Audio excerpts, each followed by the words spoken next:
Well, Ned Zinger, I said I'd do this video when pigs fly. Well, looks like pigs are flying.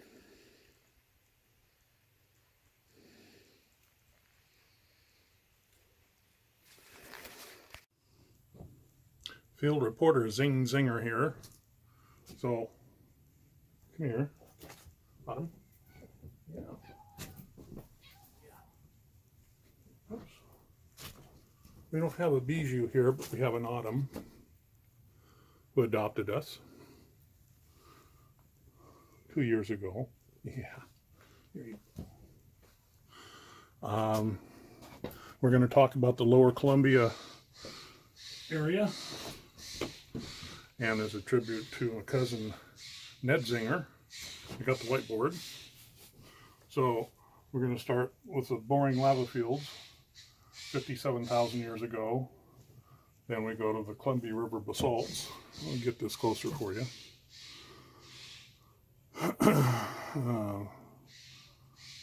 Which were 15 million to 17 million years ago. The chocolate cake, as Nick has on the shirt. The Cascade Range, which was 17 million to 37 million years ago. And in areas that affect us lowlanders down here, the GOBLE, we'll call volcanics, 31.9 million years ago to 37. And right here in the Longview Kels area, on one side of the freeway we have GOBLE volcanics, and on the other side we have the Gray River volcanics that do have the microfossils in it, and the crescent or the Siletzia. So those will be in the second part, the Gray River volcanics and the Siletzia. But because it's dry here, I even have a stick that what was that? Don't be afraid there, Ned Zinger. It's calming. It's what we on the west side call relaxing. But we're going to mark that up for you. So, and we have some hecklers in the back. So, here's to you. Here's to Liz for putting up with Ned Zinger. So, here's to all the other field reporters. Thank you.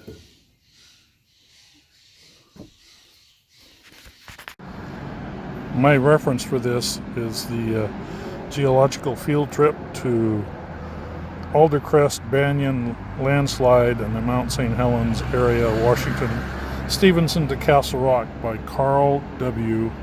Wiegman. So, again, the CRBs, very well detailed. And we have Beacon Rock.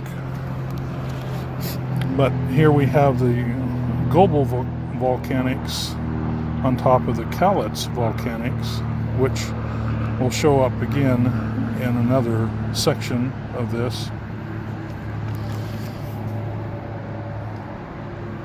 But here he states that the GOBLE volcanics consist of basaltic andesite and andesite lava flows that are interbedded with non-marine calclinic volcanic sediments, approximately 5,000 feet thick. So, we'll discuss this next page here at the next exit. So, hang on. Zing Zinger here, Ned Zinger's cousin, again showing you the geology of the Lower Columbia pillow basalt flows here.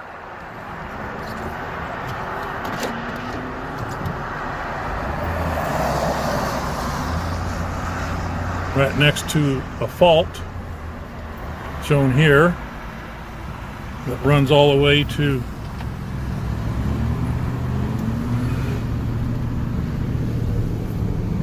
there's that fault that runs across the road all the way to Trojan, which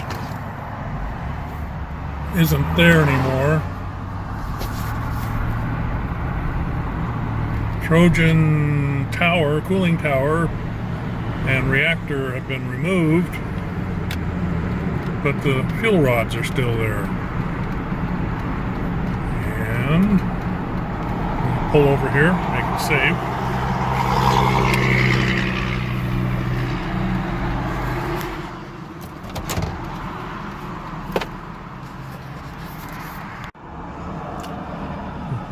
Actually, it's called Trojan because the business that was there before, it was a dynamite manufacturing plant, actually.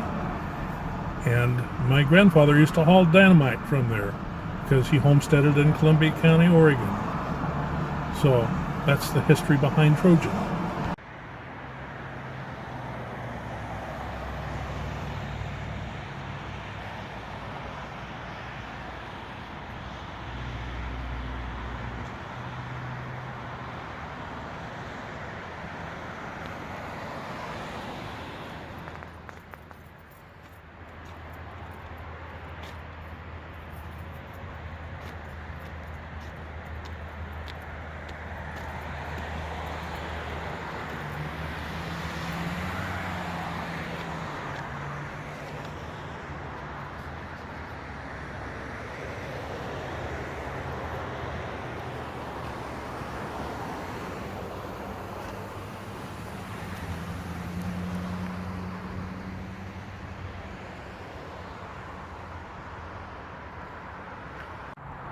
Hi folks, this is Zing Zinger, Ned Zinger's cousin, field reporter here in Kalama, starting another field report.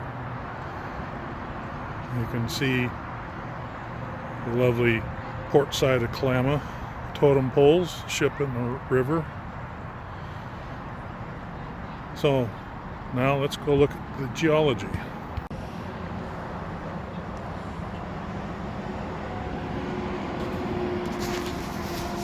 Zing Zinger, cousin Ned Zinger.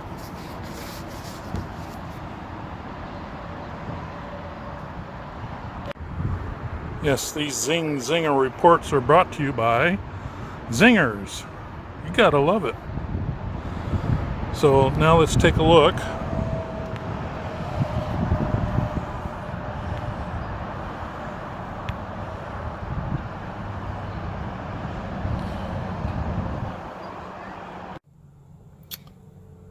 Sorry, my mistake. I should have read this on the last one. It says, note the undulatory red basalt contacts of the subaerial GOBLE lava flows and interbedded pyroclastic rocks. So that picture with the GOBLE volcanic rocks and the reddish contact should have described this here. So here you have CRBs, Columbia River basalts, along with some of the GOBLE volcanics. You can see the red ash layer. This is all in the parking lot, Kalama here.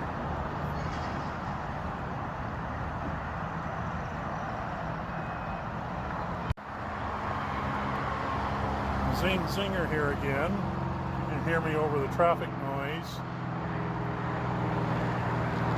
We have the southward trending GOBLE basalt flows, GOBLE volcanic flows. Andesite, I believe. Sorry, said basalt. This is along I-5. The Kalama River is underneath the bridge. This is one of the volcanic flows here. Actually, it's like a small mountain. Dike. We have another cut up above on the left side of the freeway, or the south side. I'll pull over and show that to you also. So, to the left is a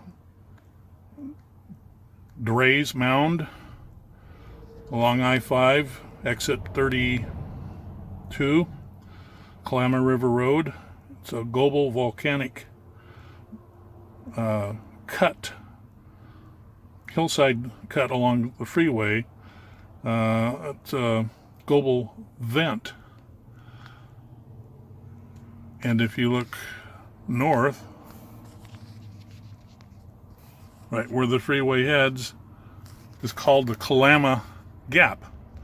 The Kalama Gap is also known as Carroll's Bluff, and some people feel that the Missoula floods robbed nutrient-rich farmland to the Willamette Valley.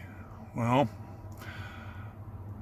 the Kalama Gap is what backed the river up, forcing the river and the floods to back up all the way to Eugene, depositing the soil there. So some people could say that Washington or Kalama backed the river up and donated the topsoil to the Willamette Valley.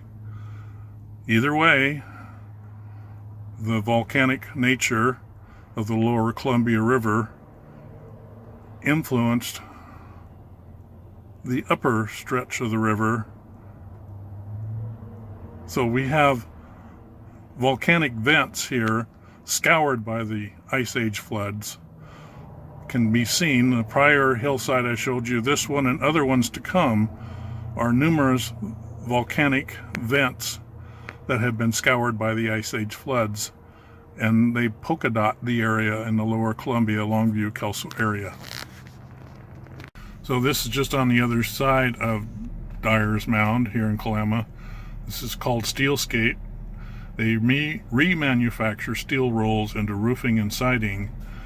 The interesting thing here is the river's on one side, I-5, and the railroad tracks are on the other. And last year they had a cougar get into the yard at night, and it was looking for dinner.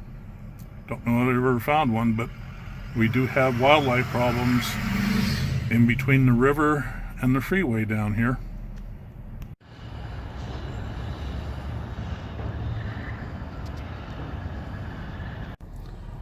So this is called the Carroll's Bluff, or the Kalama Gap. This is the side that took the full force blunt of the several Missoula floods, Ice Age floods that came down the Columbia. And even though that was 17,000 years ago, the good topsoil was blasted away, and really you essentially have just a little bit of grass and a few trees that can survive. But there's no, it's virtually rock. And it's been scoured at an angle. And one of the trees that grows here is a rare tree, but we find it on the west coast, the madrona tree, that loses its bark and it's not its leaves. And I'll try and find one for you to see.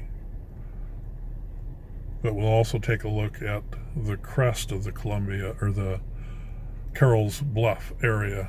And this stuck out into the river maybe 300 feet more than what it did, but it did cause the backup of the Missoula floods into the Willamette Valley.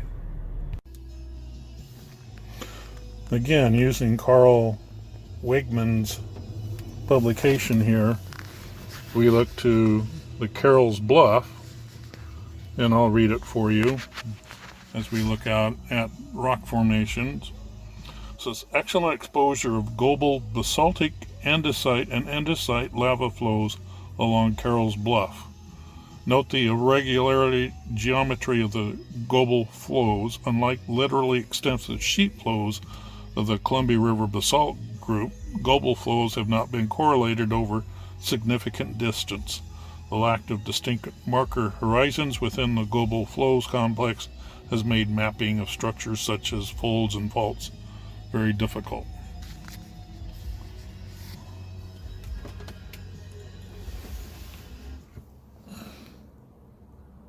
But we have significant amount of andesite and basaltic lava flows along this horizon. Here you can see distinct layering, different flows.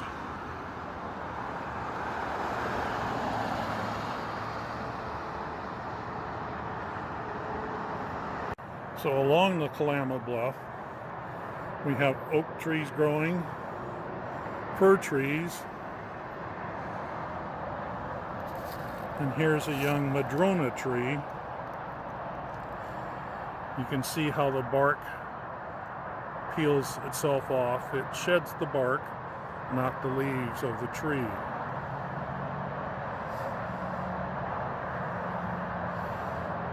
Nice round green leaf, similar to a rhododendron, but this is a tree that sheds its bark and not its leaves.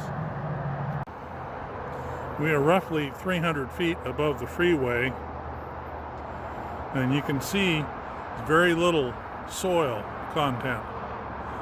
The Missoula floods ripped it all away, and this is not the highest point yet. So 17,000 years ago, Muffler Boy, 17,000 years ago, it still left a mark on the landscape.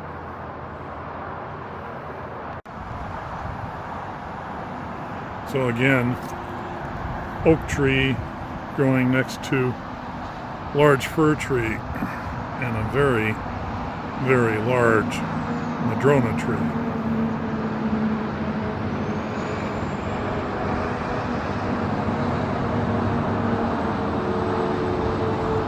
That again loses its bark, not its leaves. Muffler Boy.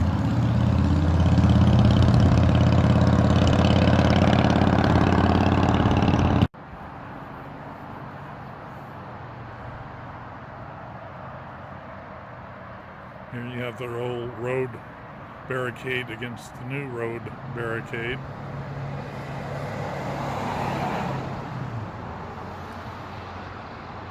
And again, not much vegetation on the top. There's not a lot of soil.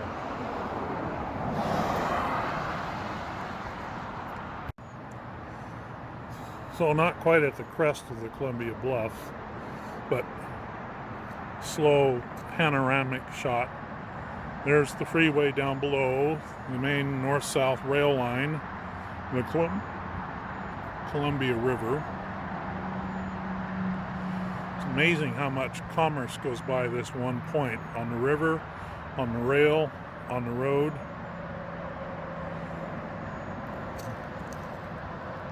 Looking south towards Kalama.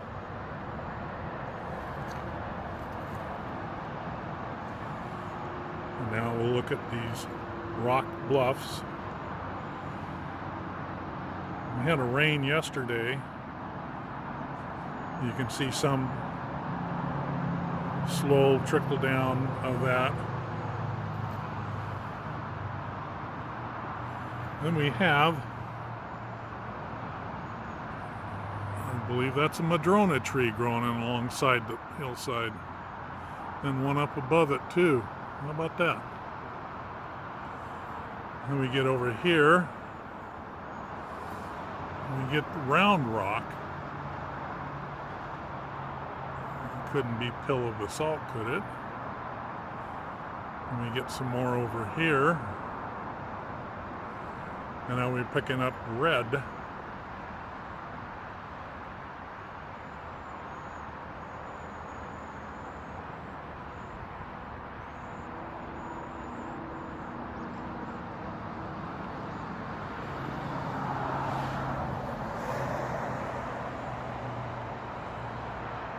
maybe there was a river or a creek that came down this area at one time. Made a little valley that was filled in.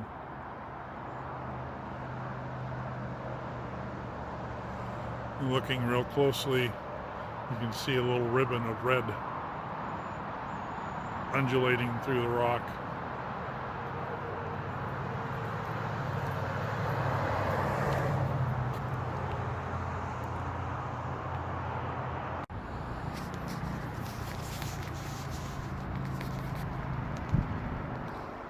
So, Zing Zinger, field reporter, her cousin Ned Zinger,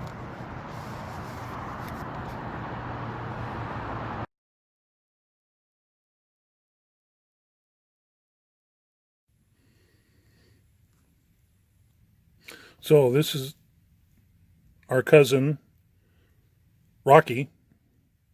Rocky's the one on the left, just in case you weren't sure. But you can see the family resemblance there. So I'm going to be reporting to you on the lower Columbia, Longview Kelso area and the different geology aspects I found there. So again, this is field reporter Zing Zinger. Stand by.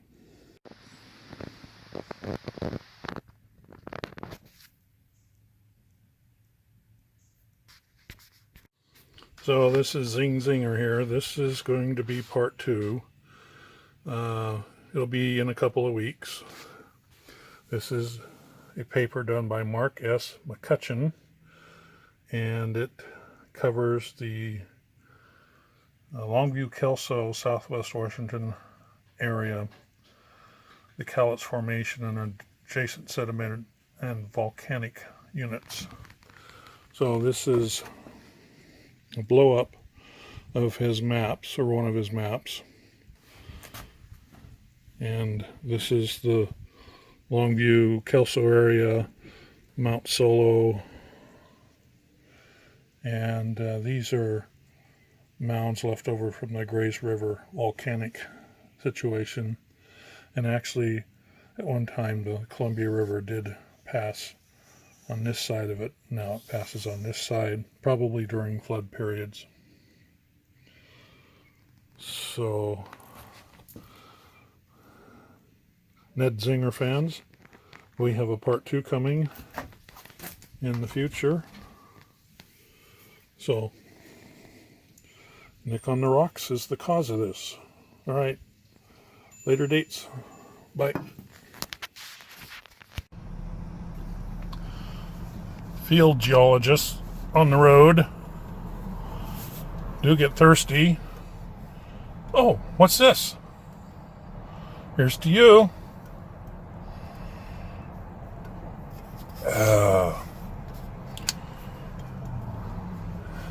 Here's to all your friends and your family and your loved ones.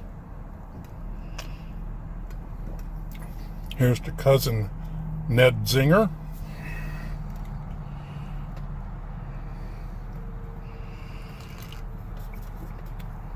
And to Patrick.